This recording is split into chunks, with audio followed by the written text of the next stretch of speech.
livro de Apocalipse, capítulo 5.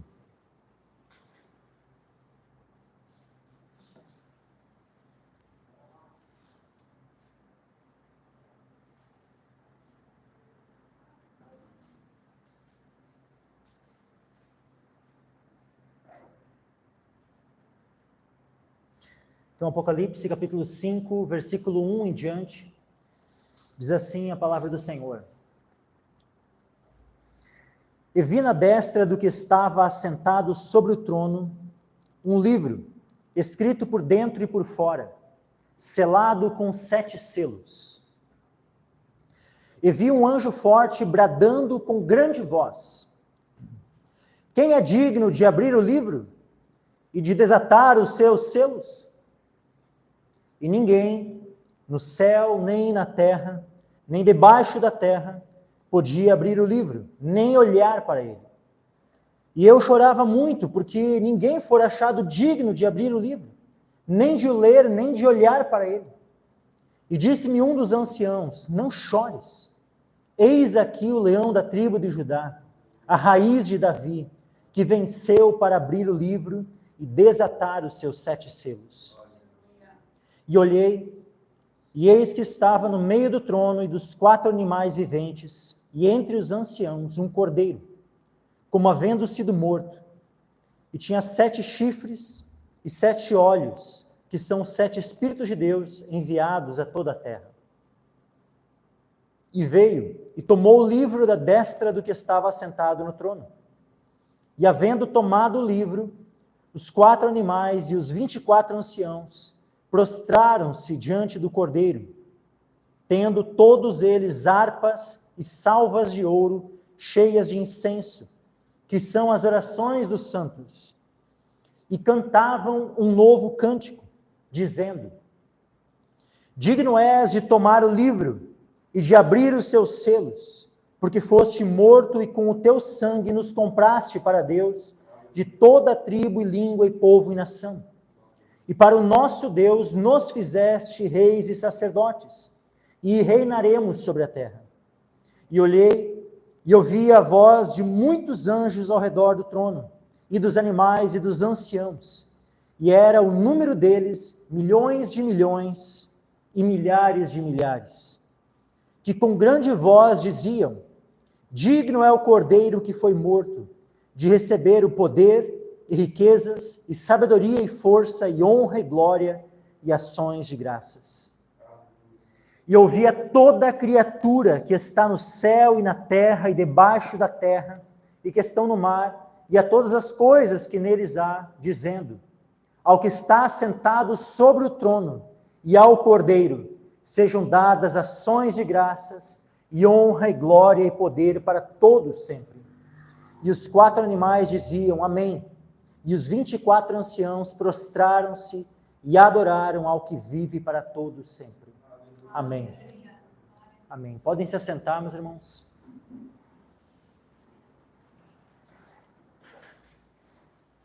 Queria pedir se alguém podia trazer um copinho d'água.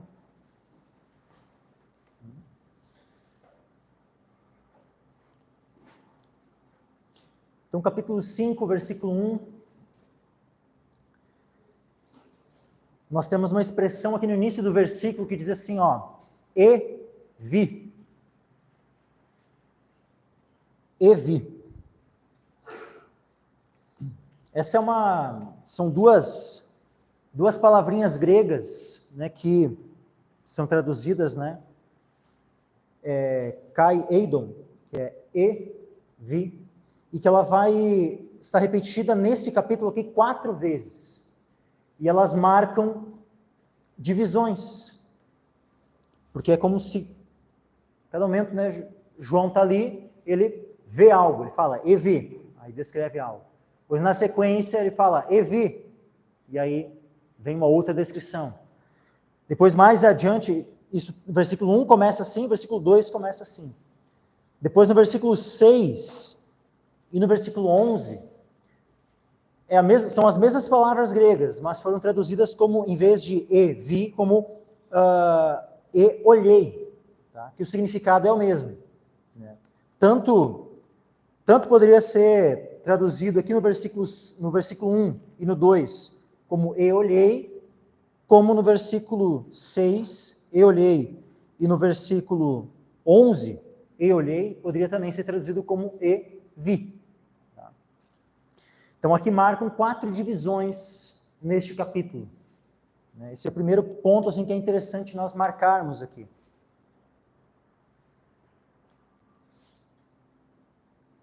Mas vamos para o primeiro. E vi na destra do que estava sentado sobre o trono. Então nós já vimos aqui no capítulo 4, no culto passado, a exposição ela foi baseada no capítulo 4 de Apocalipse. Estamos aqui fazendo uma exposição capítulo a capítulo do livro do Apocalipse. Se Deus permitir, iremos concluí-lo este ano ainda.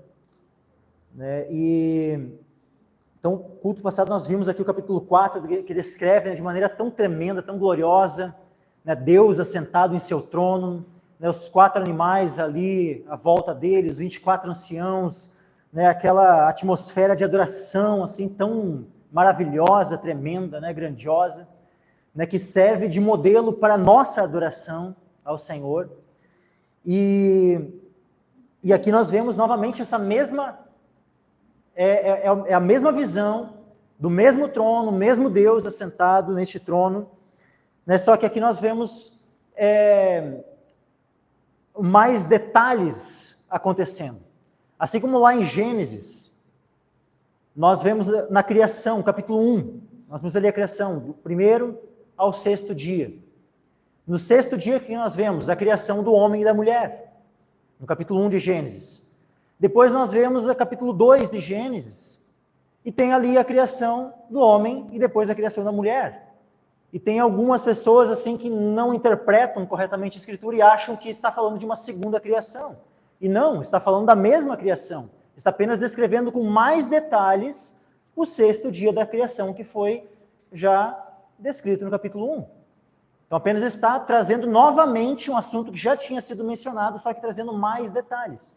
E aqui nós vamos vendo aqui esses detalhes aqui dessa, dos céus aqui, porque é nos céus que está esse trono, o trono de Deus, e Deus assentado nele, e aqui agora é descrito que há um livro na sua destra. Diz assim, e vi na destra do que estava sentado sobre o trono, um livro, escrito por dentro e por fora, selado com 7 selos. Então nós vemos Deus assentado no seu trono, a sua mão direita, e na sua mão direita um livro, e este livro selado com 7 selos. O que nós vemos na sequência? Versículo 2. Novamente João, ele fala de uma visão que ele tem. E vi um anjo forte, bradando com grande voz. Quem é digno de abrir o livro e de desatar os seus selos? Então aquele livro selado que estava na destra do que estava sentado no trono, ou seja, ele estava na mão direita do Pai, que estava sentado no trono. E aí esse anjo questiona, quem é digno de abrir esse livro? Quem é digno de desatar os seus selos? Vem esse questionamento. E aí, num primeiro momento, nós vemos o quê? Versículo 3. E ninguém no céu, nem na terra, nem debaixo da terra, podia abrir o livro, nem olhar para ele. Ou seja, dentre todas as criaturas, dentre todos aqueles que pertencem a esta criação, não havia nenhum digno. Não havia nenhum anjo, nenhum querubim, serafim, arcanjo. Nenhum destes era digno. Nenhum homem na terra, nenhum animal, nada. Nenhum ser no céu, nem na terra, nem debaixo da terra. Nenhum ser criado. Tá? Nenhum ser criado, nem no céu, nem na terra, nem debaixo da terra, podia abrir o livro, nem olhar para ele. Nenhum destes eram dignos. Se fosse fazer um checklist, não teve nenhum apto, nenhum digno. E aí João começa a chorar, versículo 4. E eu chorava muito, porque ninguém for achado digno de abrir o livro, nem de ler, nem de olhar para ele. Ninguém. Tem um texto que Deus fala assim, ele procurou alguém que se colocasse na brecha. Mas Deus encontrou alguém? Ninguém. Então ele, o seu próprio braço, trouxe a salvação. Não havia ninguém com ele. Ninguém com ele para o ajudar a salvar. Ele foi o Salvador. Ninguém que se pusesse na brecha, mas ele próprio se pôs na brecha. Aqui então nós vemos João chorando, porque não havia ninguém digno de abrir o livro, nem de ler, nem de olhar para ele. Só que no versículo 5, um daqueles 24 anciãos, fala assim, e disse-me um dos anciãos, não chores, eis aqui o leão da tribo de Judá, a raiz de Davi, que venceu para abrir o livro e desatar os seus 7 selos. Então, não havia nenhum digno, mas Deus, em seu plano tremendo, em seu plano grandioso, em seu plano eterno, estabeleceu que ele iria enviar o seu filho. E o seu filho iria se encarnar, e iria se tornar homem, ele iria se humilhar, iria obedecer até a morte de cruz. E por causa disso, o seu filho, que é Deus, mas que se fez homem, este se tornou digno de abrir o livro. Antes de prosseguir aqui, meus irmãos, vamos abrir um texto que se encaixa de maneira muito preciosa, muito tremenda com este capítulo de Apocalipse, capítulo 5, que é Filipenses, capítulo 2. Filipenses, capítulo 2.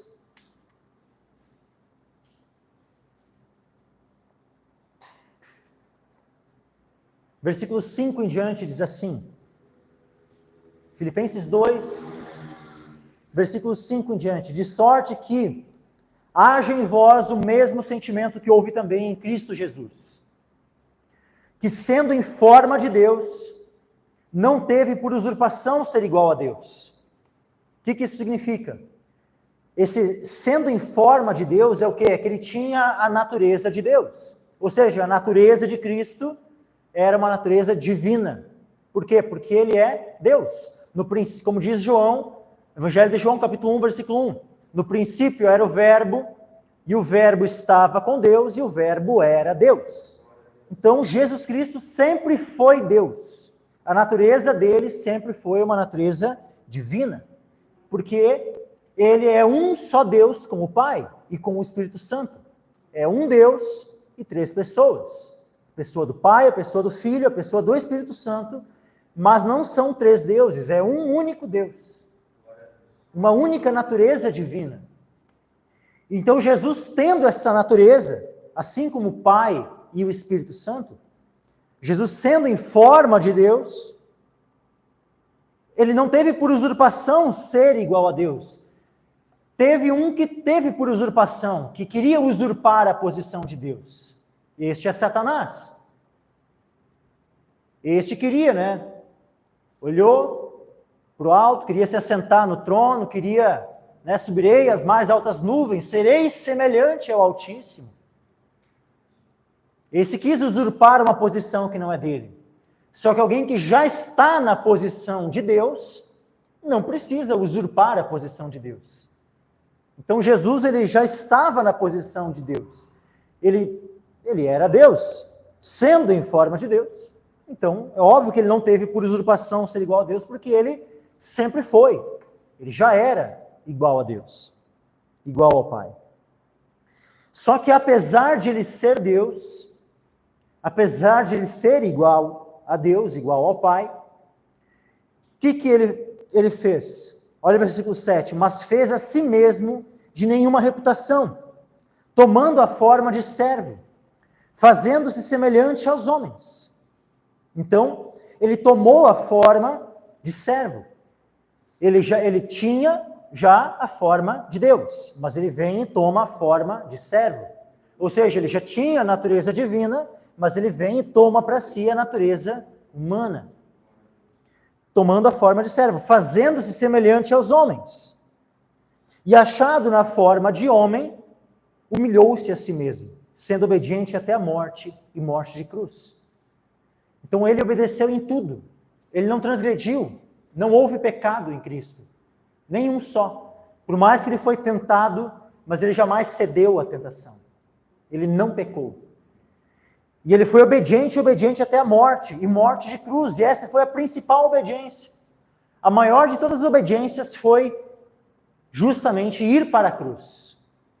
Levar os nossos pecados, carregar os nossos pecados em seu corpo e morrer como nosso substituto.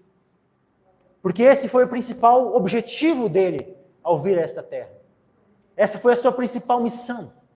E também então foi a sua principal obediência. Ele foi obediente até a morte, e morte de cruz. Ele estava lá no Getsemane orando: Pai, se possível, passa de mim este cálice, mas não seja feita a minha vontade, mas sim a tua. Por quê? Porque ele não queria ser desobediente, nem uma vírgula, em nada, daquilo que havia sido estabelecido, conforme o propósito eterno de Deus. E ele foi obediente. Ele morreu, meus irmãos. Ele morreu em obediência, em morte de cruz. E por isso também Deus o exaltou soberanamente. E lhe deu um nome que é sobre todo nome, para que ao nome de Jesus se dobre todo o joelho dos que estão nos céus e na terra e debaixo da terra, e toda língua confesse que Jesus Cristo é o Senhor, para a glória de Deus Pai. Amém. Até aqui. Então, o que nós vemos aqui, meus irmãos, nesse texto de Filipenses, é que Jesus, ele, sendo Deus, ele se humilha ao se fazer homem a si mesmo, ele toma a natureza humana para si, então ele continua sendo 100% Deus, ele não deixou de ser Deus, mas ele se une à natureza humana e passa a ser homem também, 100% homem. E justamente por que ele precisou ser homem? Para poder provar a morte, meus irmãos. Porque ele, como Deus, não poderia morrer. Deus, a essência da natureza de Deus é o ser imortal. Deus não pode morrer. Mas agora, por isso Jesus vem e toma a natureza humana. Ele se torna semelhante a nós. Para quê? Para poder morrer por nós. Então ele vai, morre, morte de cruz, paga o preço dos nossos pecados. E então depois ele ressuscita ao terceiro dia. Ele, após 40 dias da sua ressurreição, ele sobe aos céus. Ele é exaltado à direita do Pai. E ele recebe um nome que está sobre todo nome. Como antes mesmo de subir, ele já diz: foi-me dado todo o poder, toda a autoridade, nos céus e na terra. E é dito que, diante dele, todo joelho se dobrará, dos que estão nos céus, na terra e debaixo da terra. Isso vai acontecer quando? No futuro, na sua segunda vinda, no dia também do juízo, do trono branco, quando o Senhor Jesus estiver julgando a todos. Todos terão que se prostrar, nos céus, na terra e debaixo da terra. E aqui, voltando agora aqui para Apocalipse, nós vemos aqui, de uma maneira muito detalhada, aquilo que aconteceu nos céus, mas também aquilo que acontecerá, porque este capítulo aqui, ele não está restrito a um momento cronológico específico apenas. Não é nem algo restrito ao passado, não é algo restrito ao presente, nem algo restrito ao futuro. Porque isso fala de algo já passado, num tempo onde não havia ninguém digno de abrir o livro, mas há um que se torna digno de abrir o livro. Ele morre na cruz, e por isso ele se torna digno de abrir o livro. Olha só, meus irmãos, versículo 5. Disse-me um dos anciãos: não chores, eis aqui o leão da tribo de Judá. Por que leão da tribo de Judá, meus irmãos? Isso faz referência lá ao livro de Gênesis. Nós temos lá uma profecia, quando Jacó Jacó, né, que recebeu o nome de Israel, ele está abençoando os seus 12 filhos. Ele vai abençoando a cada um, e quando ele chega em Judá, ele fala de Judá como um leão. E ele faz várias referências a Judá é leãozinho, depois fala de leão, né, e vai falando de várias formas ali. Fala que o cetro não arredará, né, de Judá até que venha Siló e tal. Ali são várias profecias. A gente vai vendo assim, são várias profecias a respeito de Cristo, meus irmãos. A respeito do Messias. Vamos abrir aquele texto lá,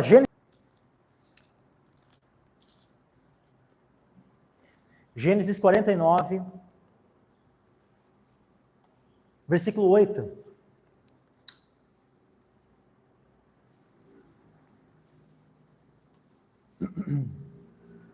Diz assim: Judá, a ti louvarão os teus irmãos, a tua mão será sobre o pescoço de teus inimigos.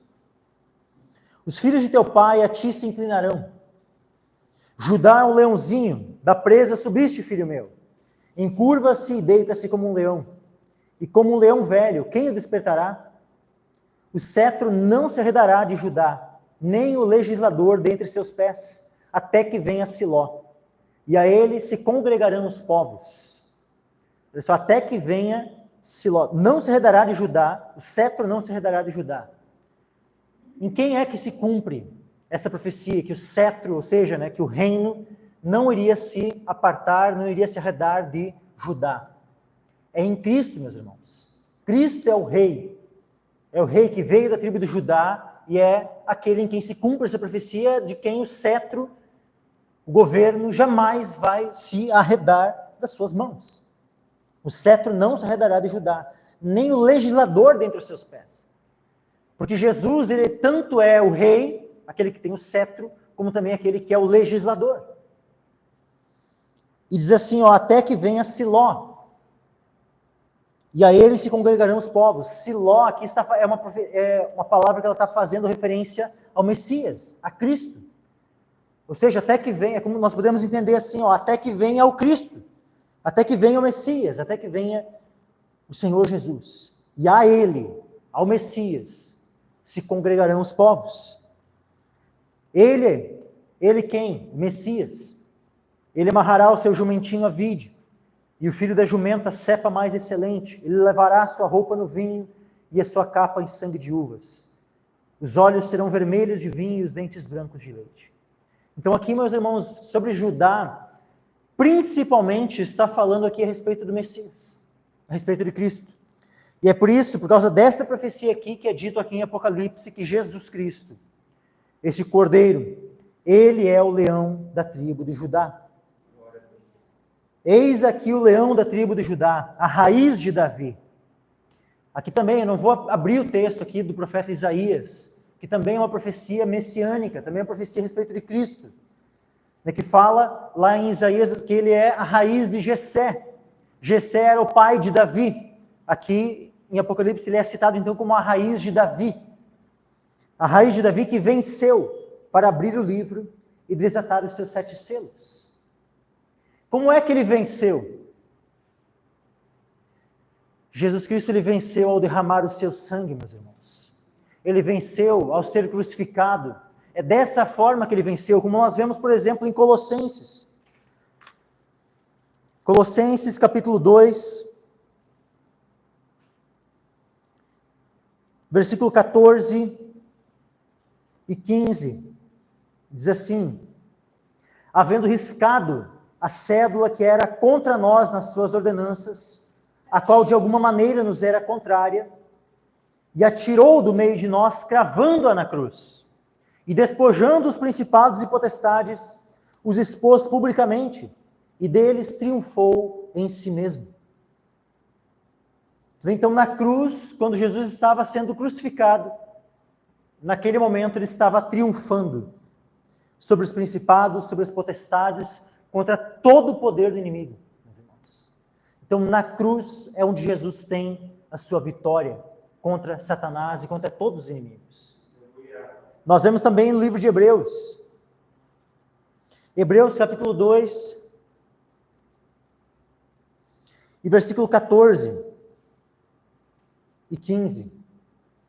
Hebreus 2, versículos 14 e 15. E visto como os filhos participam da carne e do sangue, e aqui está falando de nós somos os filhos que participam da carne e do sangue, também ele quem? Jesus Cristo, o Filho de Deus, também ele participou das mesmas coisas, ou seja, também ele se encarnou, também ele tomou uma natureza humana para si, também ele participou da carne e do sangue, também ele participou das mesmas coisas, para que, pela morte, aniquilasse o que tinha o império da morte, isto é, o diabo, e livrasse todos os que com medo da morte estavam por toda a vida sujeitos à servidão.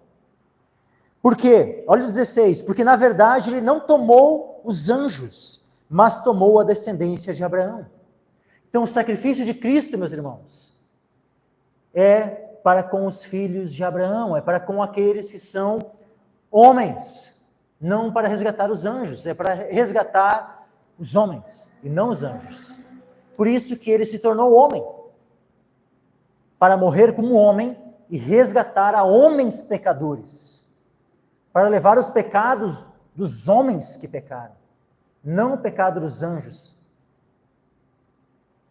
Então isso é tão tremendo, sabe, esse plano de Deus, que Deus decide dar um meio de salvação aos homens. Ele o negou aos anjos, mas ele propiciou a nós. Então, ai de nós, se nós rejeitarmos essa tão grande salvação que nos é oferecida. Os anjos nem sequer tiveram, os anjos que pecaram, nem sequer tiveram essa oportunidade que nos é dada. Mas nós que pecamos, a oportunidade nos é estendida, meus irmãos. Então, quem somos nós para rejeitarmos a oportunidade que nos é dada? Para rejeitarmos um privilégio que nos é oferecido e que foi negado a outros. Então o Senhor, ele vem e resgata a descendência de Abraão, a semente de Abraão, mas ele não tomou os anjos. Ele morreu e com a sua morte ele aniquilou o que tinha o império da morte, isto é, o diabo. Então, por meio da sua morte, ele venceu. O reino de Deus é tão tremendo. Ontem estávamos na casa de um irmão, o irmão Lucas, a irmã Cris, né, que se mudaram, né, foram para a casa deles, né, alugaram um apartamento, e fizemos ontem um culto lá no apartamento deles, né, para inaugurarmos assim, né, a estadia nova lá, e eu ministrei ali naquele culto ali, uma palavra breve, né, sobre o reino de Deus, e como as coisas no reino de Deus elas são diferentes. Enquanto nos reinos deste mundo, os grandes exercem autoridade e dominam sobre aqueles que estão abaixo deles, no reino de Deus as coisas se invertem, e aquele que é o maior é o que serve. E Jesus fala assim, assim como o Filho do Homem, que não veio para ser servido, mas para servir e dar a sua vida em resgate de muitos. Então aquele que é o maior é o que mais serve. Quanto maiores nós quisermos ser no reino de Deus, nós precisamos servir mais. Nós precisamos nos dedicar mais ao serviço. Não ao ser servido, não ao querer, né, ter um monte de pessoas nos servindo. Porque assim é como as coisas no mundo funcionam. As pessoas tentam, né, de todos os meios, angariar poder para poder ter o máximo de pessoas servindo a si. Agora, no reino de Deus, nós temos que nos dedicar, se queremos ser grandes, da perspectiva do reino de Deus, nós precisamos nos esforçar para servir. Para servir. Assim como o nosso Mestre, assim como o nosso Senhor, o nosso Deus, que se fez homem. Que ele veio não para ser servido, mas para servir e dar a sua vida em resgate de muitos.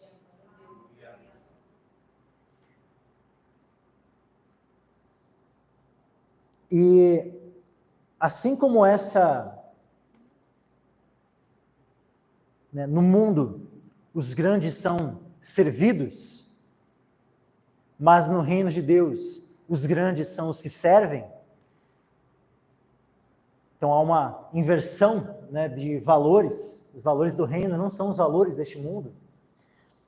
A vitória no reino de Deus também ela é invertida, porque como é que funciona no mundo?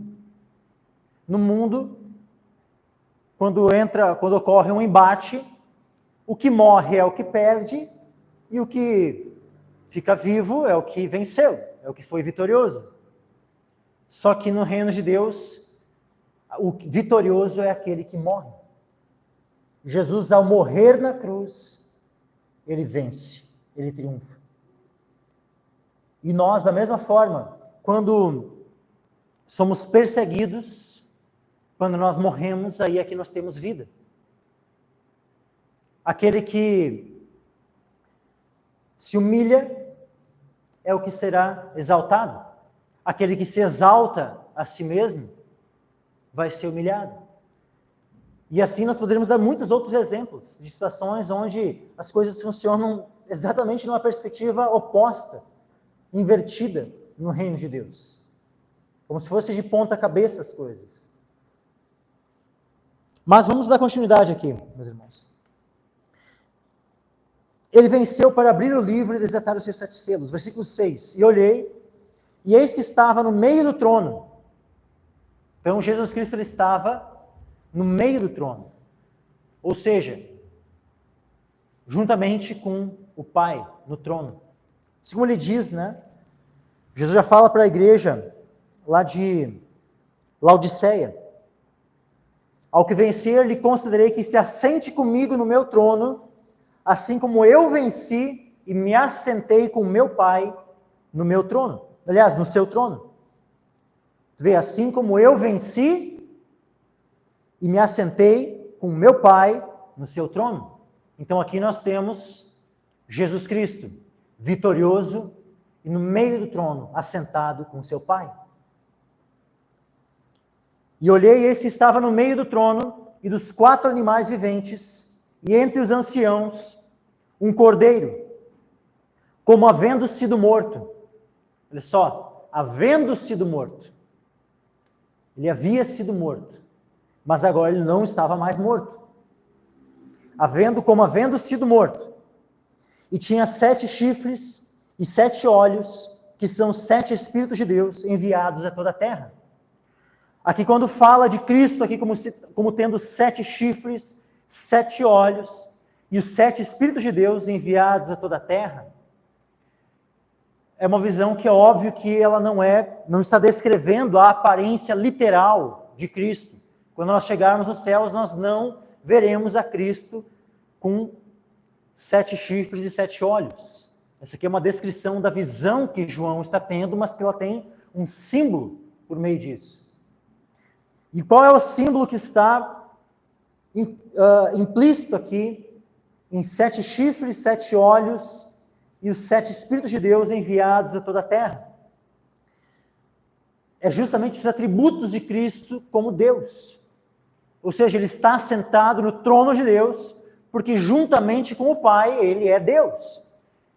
Ele tem os 7 chifres, ou seja, o chifre aponta para poder, então o 7 aponta para a plenitude, ou seja, aponta para que Cristo é o Todo-Poderoso. Ele tem todo o poder nos céus e na terra. Por isso ele tem os 7 chifres. Ele também tem 7 olhos.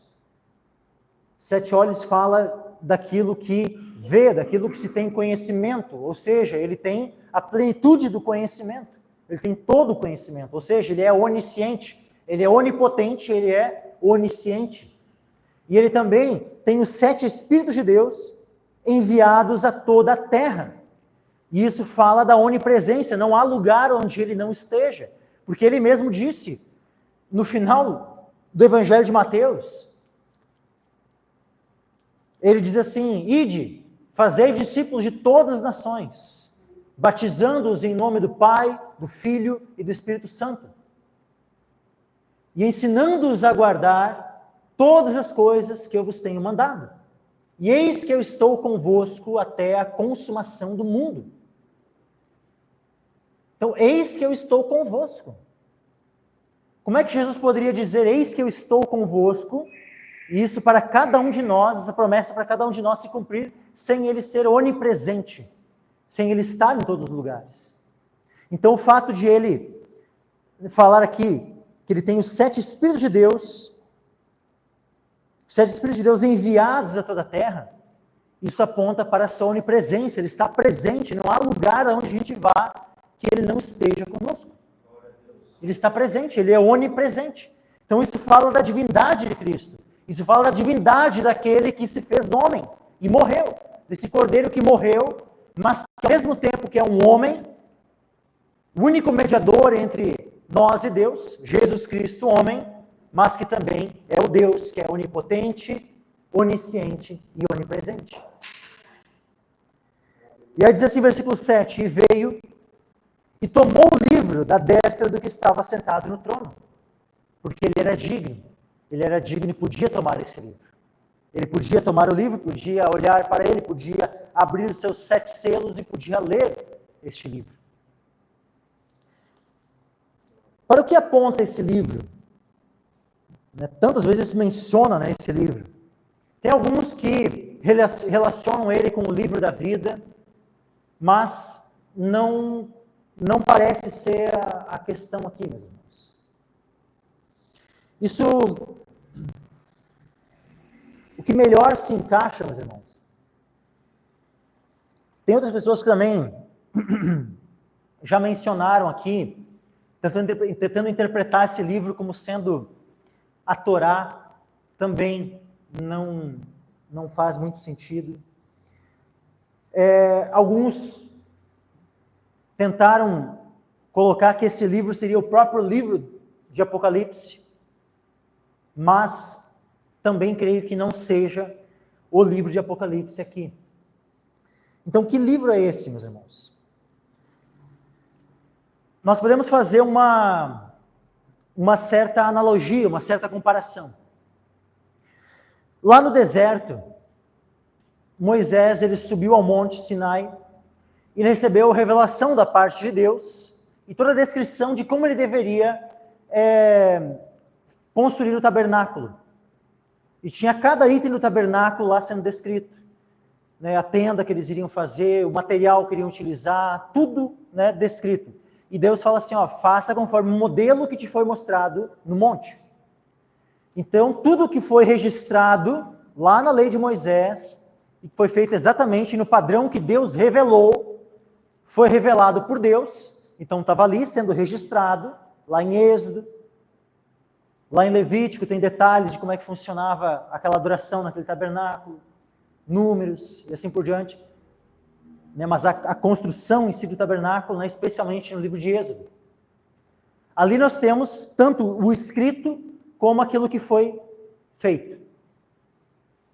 Mas tudo conforme o modelo que foi mostrado no monte, ou seja, o padrão era o tabernáculo celestial. Posteriormente, Davi recebe revelação sobre a planta e todas as coisas de como se daria a construção do templo. Também feito com base nos moldes do templo celeste. Então havia ali uma revelação para aquilo que iria ser estabelecido aqui na terra. Havia ali a palavra revelada que foi escrita aqui na terra. Livro de Êxodo, livro de Levítico, depois lá a situação ali do templo, toda a descrição de como é que foi a construção, tudo. Mas tanto o tabernáculo como o templo seguiam o modelo de um tabernáculo ou templo celestiais. O que nós temos? Nós temos o livro de Apocalipse. E o livro de Apocalipse, ele é uma revelação, como diz aqui no início do livro, Apocalipse capítulo 1, versículo 1, diz assim, revelação de Jesus Cristo, a qual Deus lhe deu para mostrar aos seus servos as coisas que brevemente devem acontecer.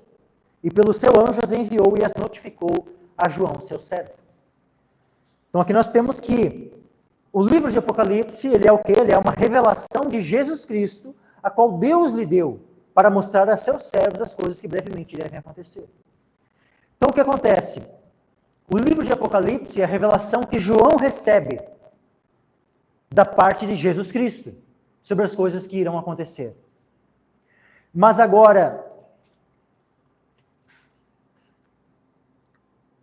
este livro, selado com 7 selos, é aquilo que o próprio Cristo recebe da parte do Pai. Sobre tudo, sobre todo o plano a respeito de todas as coisas. Então, assim como havia um padrão para um tabernáculo que foi construído aqui na terra, mas que ele seguia o molde do tabernáculo celestial, há aqui um padrão de revelação entregue a nós para sabermos as coisas futuras, que é o livro de Apocalipse. Mas que ele vai seguir um padrão e um molde daquela revelação que Jesus Cristo recebeu, que é este livro selado com 7 selos. E que somente ele é digno de ler, abrir os selos e tudo mais. Então, o que nós vamos vendo em Apocalipse não é a descrição do que está escrito naquele livro selado. Aquele livro selado, ele pertence a Cristo. O que nós vemos aqui é o desenvolvimento das consequências do que está, daquilo que Cristo recebeu. Jesus Cristo mesmo disse, enquanto estava aqui na terra, ele, pelo menos da perspectiva dele como homem, né, que sobre o dia, nem os anjos, nem o Filho, né, sabia o dia. Mas isso era da perspectiva dele como Deus ou como homem? Como homem. Porque ele, como Deus, é onisciente, sabe todas as coisas. Então ele aqui, quando ele vem e recebe o livro, ele recebe o livro em que condição? Na condição daquele que morreu pelos nossos pecados, ou seja, daquele que é o mediador entre Deus e os homens, Jesus Cristo, homem. Então ele, como mediador, ele como homem que morreu e ressuscitou, ele recebe todo o poder nos céus e na terra, e ele recebe também essa revelação a respeito de todas as coisas.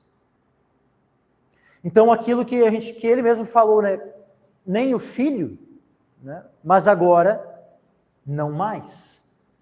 Porque aqui ele recebe toda a revelação também.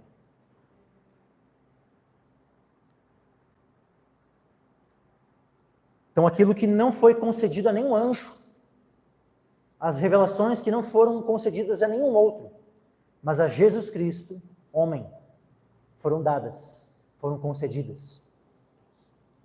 E veio e tomou o livro da destra do que estava sentado no trono.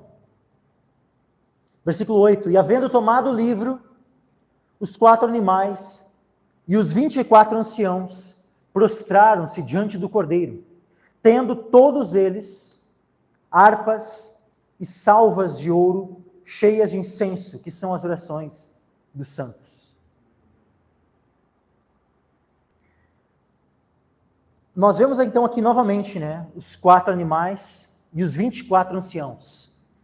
Olha o que eles fazem, eles estão ali adorando o Senhor, eles se prostram primeiramente. Se prostram diante do Cordeiro. Uma das coisas que nós vemos aqui em Apocalipse, meus irmãos, e que nós precisamos, sabe, reter bem, é o ensino que nós temos sobre a adoração. Sobre a verdadeira adoração. Sobre o que é a adoração. Nós precisamos aprender isso e Apocalipse tem uma riqueza tremenda para nos ensinar isso. Primeiramente, quem deve ser adorado? Nós vemos aqui 2 vezes João, mais adiante, ele vai se prostrar diante de um anjo. Do anjo que estava fazendo, né, em dado momento, conduzindo as revelações ali, João se prostra diante do anjo para o adorar. O que acontece? Imediatamente aquele anjo, opa, peraí meu irmão, eu sou conservo como tu. Adora a Deus. 2 vezes nós vemos um anjo negando a adoração, não aceitando receber a adoração e direcionando a adoração a Deus. Nós vemos a besta, o dragão, sendo adorados por aqueles que recebem a marca da besta. Mais adiante nós vamos ver isso, capítulo 13. E outros capítulos também. Nós vemos ali aqueles que não se arrependem da adoração a ídolos. Por exemplo, Apocalipse 9, versículo 20. Os outros homens que não foram mortos por essas pragas não se arrependeram das obras de suas mãos, para não adorarem os demônios e os ídolos de ouro e de prata, de bronze, de pedra, de madeira, que nem podem ver, nem ouvir, nem andar. Então nós vemos assim aquilo que não deve ser adorado, mas nós vemos também quem é que deve ser adorado. E aqui nós vemos Jesus Cristo sendo adorado pelos 4 animais, pelos 24 anciãos, estes que simbolizam, que representam todo o povo de Deus, de todas as eras, toda a igreja do Senhor, desde o primeiro homem que morreu, que era um verdadeiro adorador, Abel, que pela fé agradou a Deus, a sua adoração foi recebida, até o último. Todos são representados aqui pelos 4 animais e pelos 24 anciãos. Por que eles são representados? Por que todo o povo de Deus é representado aqui pelos 4 animais e pelos 24 anciãos? Porque não há um só salvo que não foi salvo pelo sangue de Jesus. Todos foram salvos pelo sangue de Jesus, meus irmãos, aqueles que são salvos. Não há outro meio de salvação que não seja o sangue derramado de Jesus Cristo. E isso não vale somente a partir da morte de Cristo. Porque a salvação que Ele conquistou para nós, ao morrer por nós na cruz, ela retroage.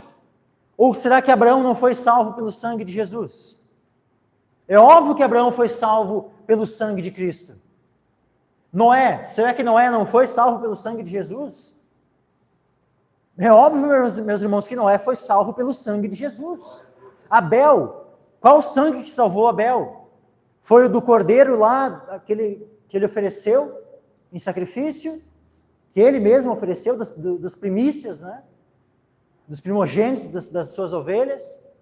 Ou foi o próprio sangue dele, que o irmão dele, né, que caiu na terra quando o seu irmão o matou? Não foi nem o próprio sangue de Abel e nem o sangue do cordeiro que ele tinha matado, mas foi o sangue do cordeiro de Deus.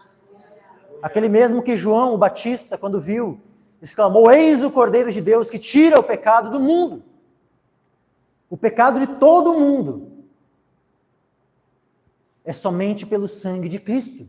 Não há outro sangue. O sangue de touros, de bodes, não pode remover pecados. Hebreus é muito claro quanto a isso, meus irmãos. É só nós lermos o livro de Hebreus que nós vemos que não há possibilidade do sangue de touros e bodes ou qualquer outro animal remover os pecados. Somente o sangue de Cristo tem esse poder. Então o sangue dos touros e bodes que eram derramados antes, lá por Noé, por Abel, por Abraão, todo aquele período anterior à vinda de Cristo, eles apenas simbolizavam, apenas eram tipos que apontavam para o sacrifício perfeito de Cristo. Aquele sacrifício perfeito que queria ser oferecido uma única vez, somente. Porque com esse um único sacrifício, ele triunfou de uma vez por todas, sobre o pecado, sobre Satanás, sobre a morte, sobre a condenação, sobre tudo. E ele venceu de uma vez para sempre, meus irmãos.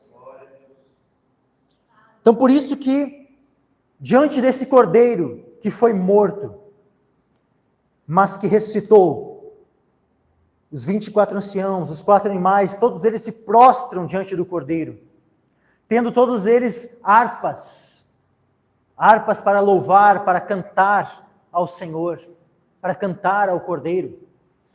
Salvas de ouro, aqui salvas, meus irmãos, pode ser traduzido também como taças de ouro, porque é a mesma palavra grega lá de Apocalipse 16, quando tem aqueles 7 anjos com as 7 taças da ira de Deus, é a mesma palavra. Lá também poderia ser traduzida como 7 salvas de ouro, ou 7 salvas de ouro, ou 7 taças. Aqui também harpas e salvas de ouro, ou harpas e taças de ouro, cheias de incenso. E olha o que diz aqui, que são as orações dos santos. Então, toda vez que nós oramos, meus irmãos, nós que somos constituídos por causa do sangue de Cristo que nos lavou, como diz, mais uma vez eu quero ler aqui Apocalipse 1 e versículo 5, final do versículo 5 diz assim, aquele que nos amou e em seu sangue nos lavou dos nossos pecados. Aí versículo 6, e nos fez reis e sacerdotes para Deus e seu Pai. Nós fomos constituídos por Cristo como reis e sacerdotes. E como sacerdotes nós oferecemos, por meio de Jesus Cristo, sacrifícios espirituais, agradáveis a Deus. Esses sacrifícios espirituais são vários.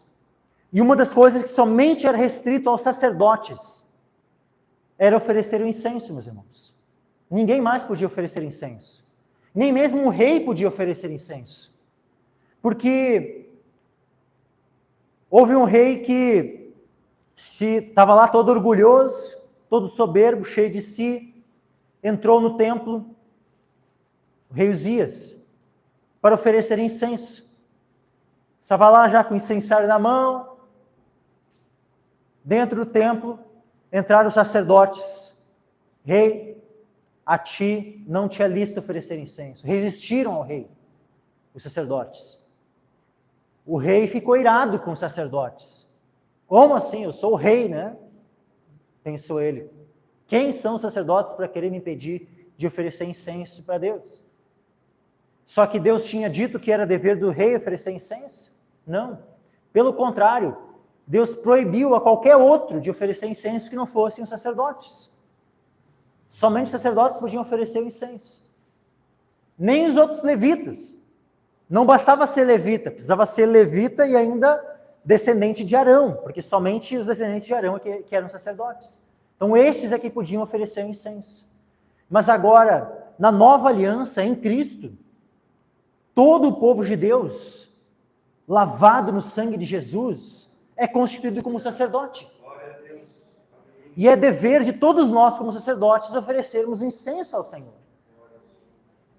E nesse aspecto, meus irmãos, isso é algo que não é algo que passou a existir, né, a nossa oração como um incenso, somente após a vinda de Cristo, após a morte de Cristo. Porque nós vemos no Salmo 141, acho que é.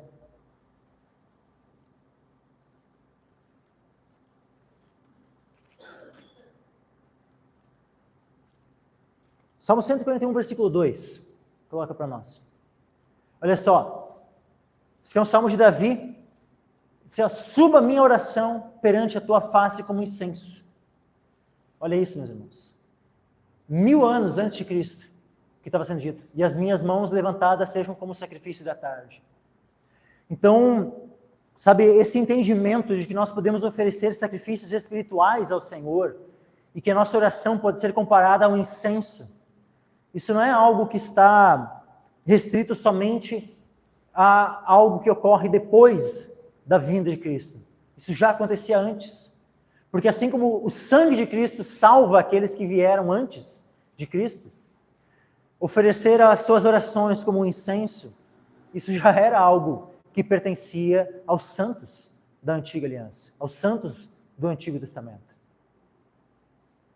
Mas que coisa tremenda é isso que os 24 anciãos e os 4 animais, que justamente representam todos os santos, não só após a vinda de Cristo, mas também anteriores à vinda de Cristo, eles estão ali oferecendo com as suas taças, né, cheias de incenso, as orações dos santos.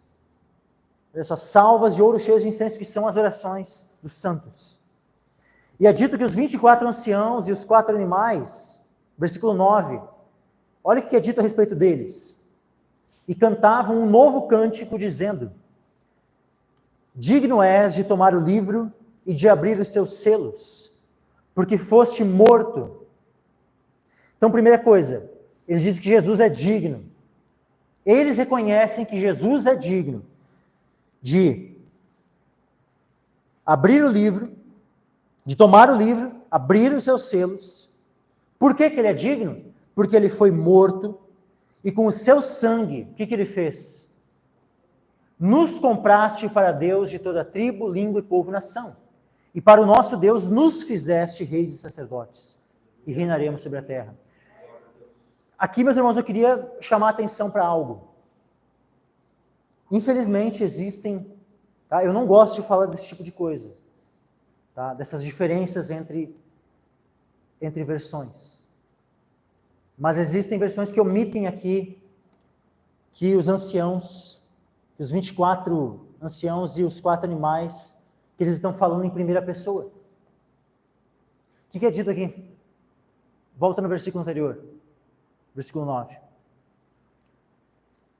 Olha só. Bem mais um.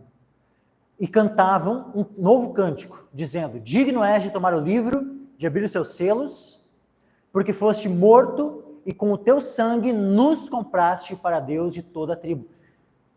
No grego, meus irmãos, nós temos uma expressão que ela deve ser traduzida por nos. Nos compraste para Deus. Então, os 4 animais e os 24 anciãos, eles estão cantando em primeira pessoa. Nos compraste para Deus, de toda a tribo, e língua, e povo, e nação. Então, os 24 anciãos e os 4 animais, eles representam todos que foram comprados pelo sangue de Cristo. De toda a tribo, e língua, e nação, e povo. E olha só, e para o nosso Deus, nos fizeste reis e sacerdotes. Para o nosso Deus, nos fizeste reis e sacerdotes. E reinaremos sobre a terra. Reinaremos sobre a terra. Assim como o sangue de Cristo, ele nos lavou dos nossos pecados e nos fez reis e sacerdotes, a todos nós, os 24 anciãos e os 4 animais, eles estão cantando que o Senhor Jesus, ele foi morto e com o seu sangue ele os comprou. Aqui é os 4 animais e os 24 anciãos cantando isso. Que ele os comprou também para Deus, de toda a tribo, língua e povo, nação. Ou seja, os 24 anciãos e os 4 animais, eles são provenientes de toda a tribo, língua e povo e nação. Mas os 4 animais, é dito que um tem o rosto como de boi, outro como de leão, outro como de homem, outro como de águia. Sim, essa é a descrição. Também é dito que eles estão cheios de olhos, por dentro e por fora.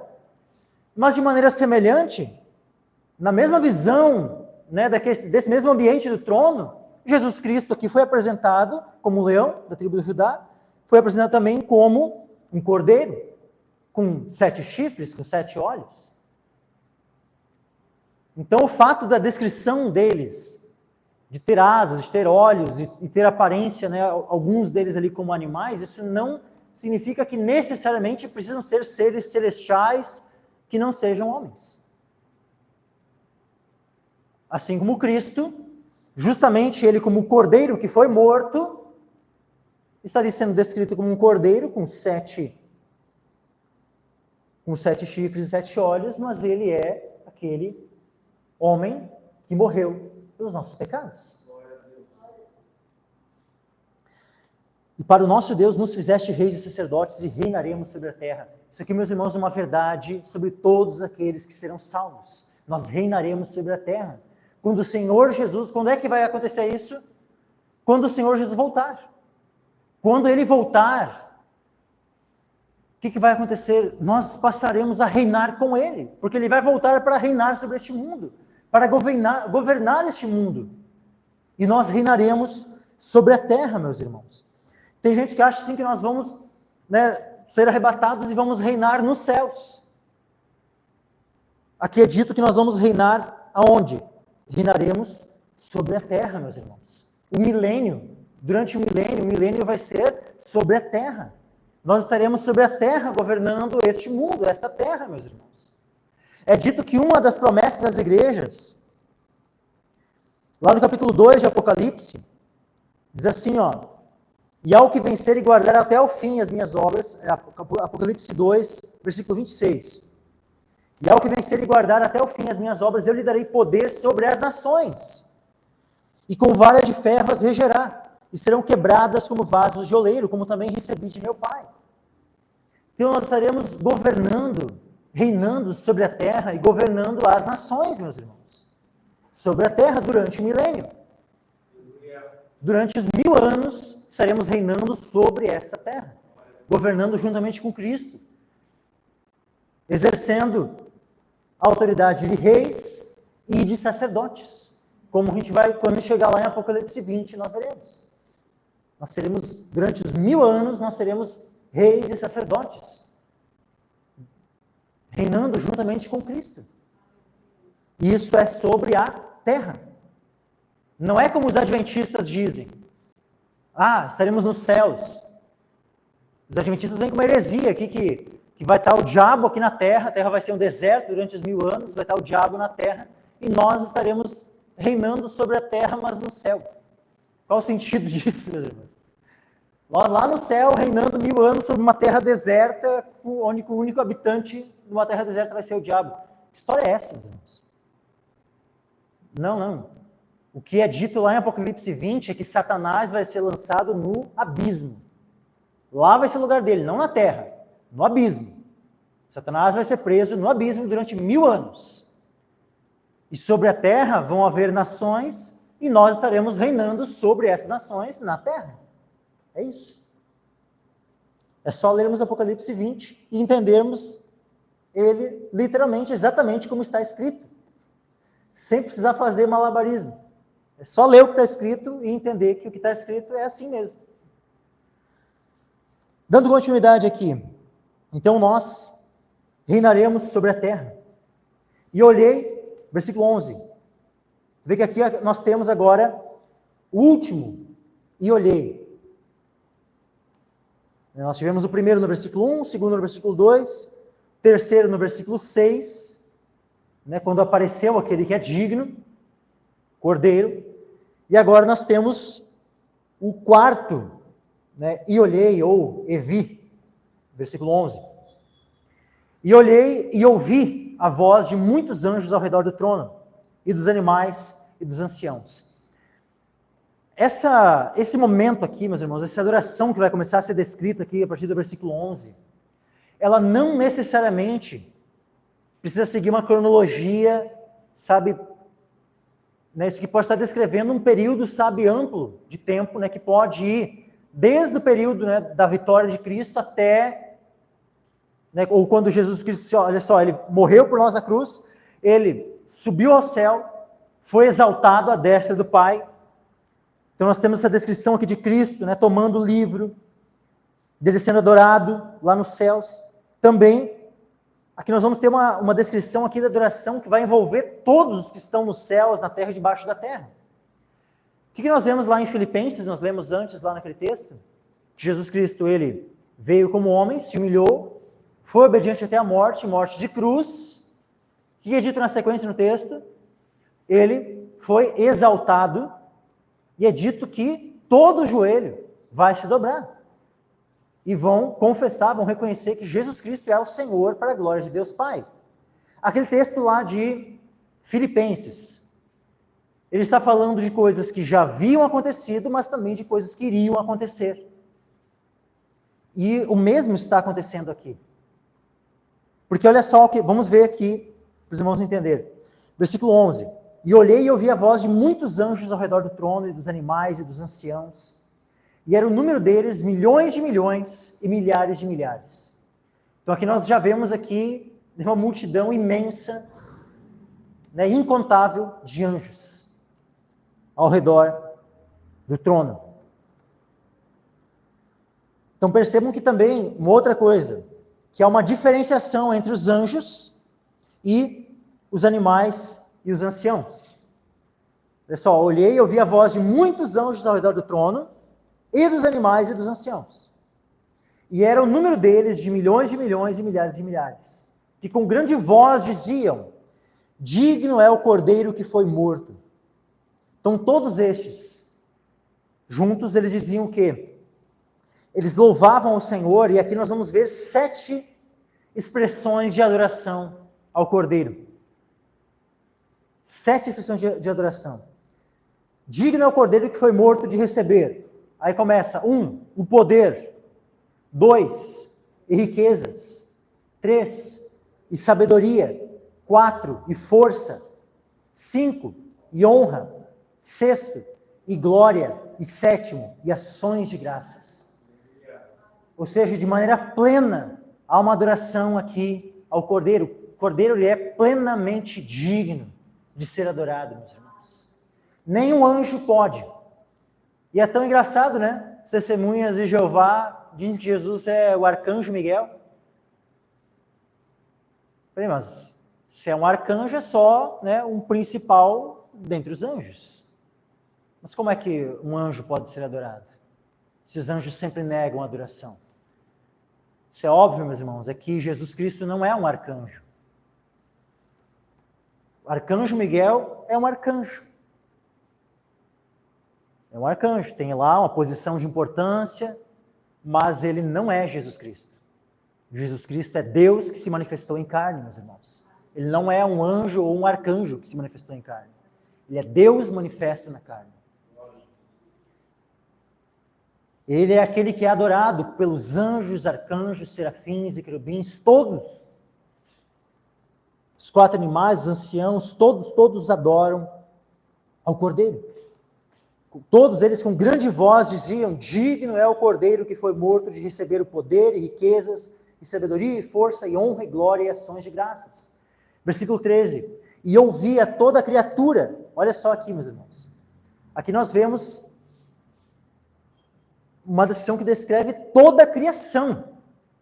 Porque é dito assim, versículo 13. E ouvi toda a criatura que está no céu e na terra e debaixo da terra, e que estão no mar, e a todas as coisas que neles há, e a todas as coisas que neles há, no céu, na terra e debaixo da terra. A mesma descrição lá de Filipenses. Deixa eu só ler novamente aqui rapidinho. Permaneçam aí em Apocalipse, tá? Só quero ler aquele trechinho lá de Filipenses.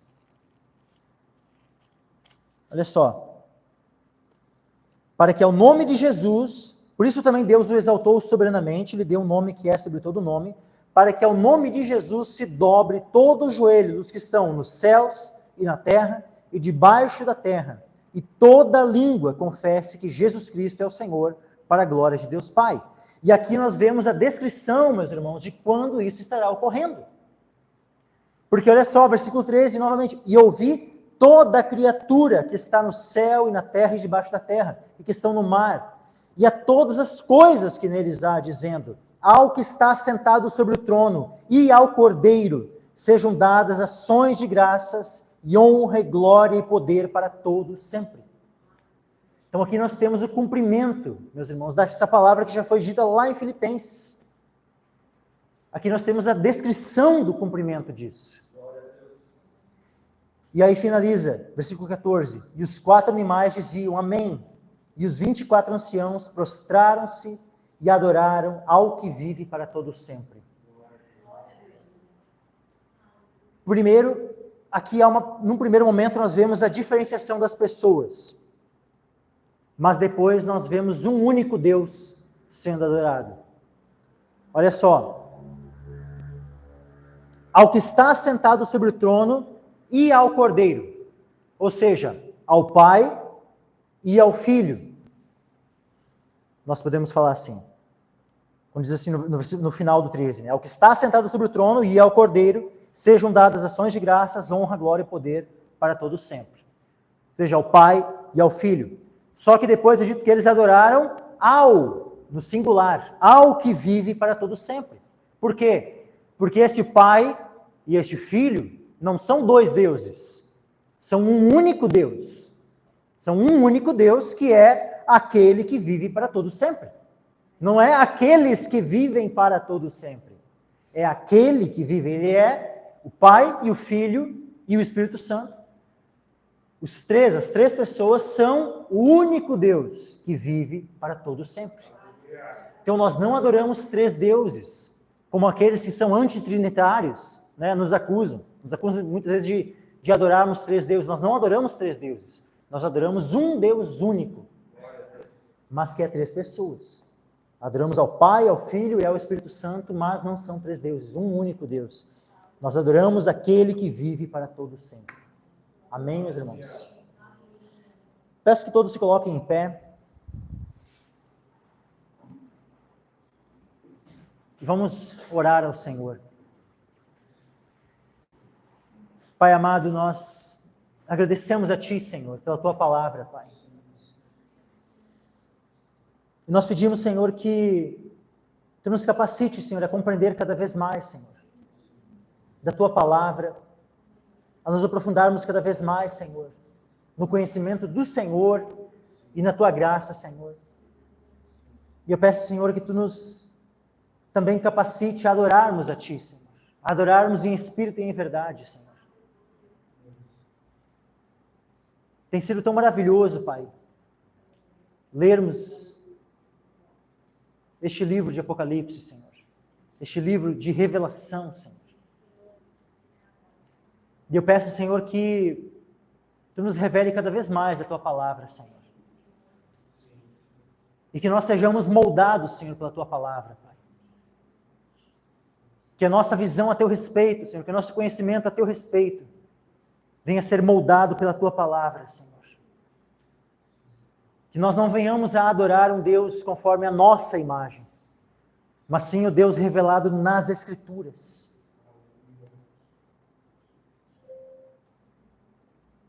Que nós venhamos a adorar a Ti, Senhor, da maneira como está revelada nas Escrituras.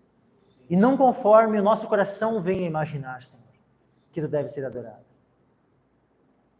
Que nós não venhamos a ficar imaginando formas, mas sim atentos àquilo que Tu revelaste na Tua palavra, de como é a forma que Tu quer ser adorado, Senhor. E que venhamos a fazer assim, Senhor. Que venhamos obedecer a Ti. Que venhamos adorar a Ti. Sem acrescentar e sem omitir nada, Senhor. Em nome de Jesus, nos capacita e nos ajuda, Senhor. Pelo Teu Espírito Santo em nós. Nós oramos em nome de Jesus. Amém. Amém.